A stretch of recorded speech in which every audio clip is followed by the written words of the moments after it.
Nalgonda corporation elections లో భాగంగా మనం 28వ డివిజన్ లో ఉన్నాం. గుండెబోయిన పుష్పలత వెంకటేశ్వర్లు కాంగ్రెస్ నుంచి బరిలో ఉన్నారు. వారిని అడిగి తెలుసుకుందాం. నమస్కారం మేడం.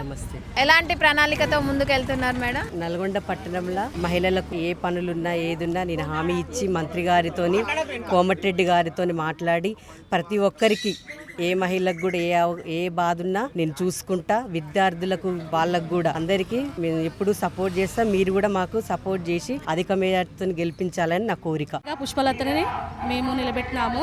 ఆమె మాకు మంచిగా చేస్తుంది. మాకు వృత్తాప్య పింఛన్ కానీ మహిళలకు ఏదైనా కుట్టు మిషన్లు కాదు ఏదైనా మేము ఆమె గెలిచినాక ఆమెని నిలబెట్టి అడుగుతాము. మాకు మరి ఎవరికి ఏ సాయం వచ్చినా కానీ తను ఒక 10 సంవత్సరాల నుంచి వెళ్ళి ఇంటింటికి అందరికీ ఏ సాయం వచ్చినా ఏ సాయం అయినా 20,000 చొప్పున ఇచ్చి సాయం చేసిర్రు. ఇప్పుడు కూడా కరోనా టైంలో కూడా అందరినీ ఆదుకున్నారు. ఇప్పుడు కూడా మనం గెలిపించి ఆమెని అన్ని మనకు మహిళలకు ఏదొచ్చినా ఇంత మునుపు జెంట్స్ కాబట్టి మేము ఏం అడగలేకపోయినాము. ఇప్పుడు మహిళ కాబట్టి మనం మహిళలందరం ఆమెను అన్ని హక్కులు అడుగుదాము. మనకి ఏమి వచ్చినా అన్ని అడుగుదాం. 28వ వార్డు కార్పొరేటర్ గా గుండెబోయిన పుష్పలత గారు, గుండెబోయిన వెంకటేశ్వర్లు గారు మరి పోటీలో ఉన్నారు. ఈ రోజు ఇంటింటి గడప గడపకు తిరుగుతున్నారు. వారికి చేయి గుర్తుపై ఓటు వేసి గెలిపించాలని కోరుతూ మరి కాంగ్రెస్ పార్టీ అధికారంలో ఉన్నది. మన మంత్రి గారు ఉన్నారు. ఏ పని ఉన్నా కూడా నల్లగొండలో అందరికీ మనకు ముందుకు వచ్చేసి ఏది అడిగినా కూడా కాదనకుండా చేయటానికి సిద్ధంగా ఉన్నారు. వారి యొక్క గుండె ధైర్యంతో మరి పుష్పలత గారు ముందుకెళ్తున్నారు, గడప గడపకు తిరుగుతున్నారు. అదేవిధంగా ఈరోజు మెజారిటీతోటి పూర్తి మెజారిటీతో గెలిపిస్తే మరి మనకి ఇక్కడ ఉన్నటువంటి మోరీలు కానీ కరెంటు కానీ మరి ఇంకా ఇక్కడ ఉన్నటువంటి సమస్యలు ఏది ఉన్నా కూడా మహిళలకు రావాల్సినటువంటి హక్కులు ఏది ఉన్నా కూడా రావాల్సింది కూడా వారు ఇప్పించగలుగుతారు.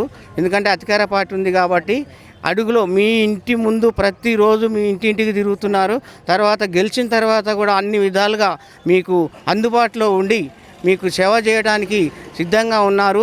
ఈ యొక్క మంచి వ్యక్తిని మన వెంకటేశ్వర్లు గుండెబోయిన పుష్పలత గారిని అధిక మెజార్టీతో గెలిపించాలని 2 సార్లు ఓడిపోవడం వల్ల ఈసారి ప్రజలంతా ఆదరిస్తున్నారు, అభిమానిస్తున్నారు. పూర్తిగా గెలిపించడానికి సిద్ధంగా ఉన్నారు అని చెప్పి మరి ఆడపడుచు పుష్పలత గారి ఇల్లు ప్రచారం చేస్తున్నారు.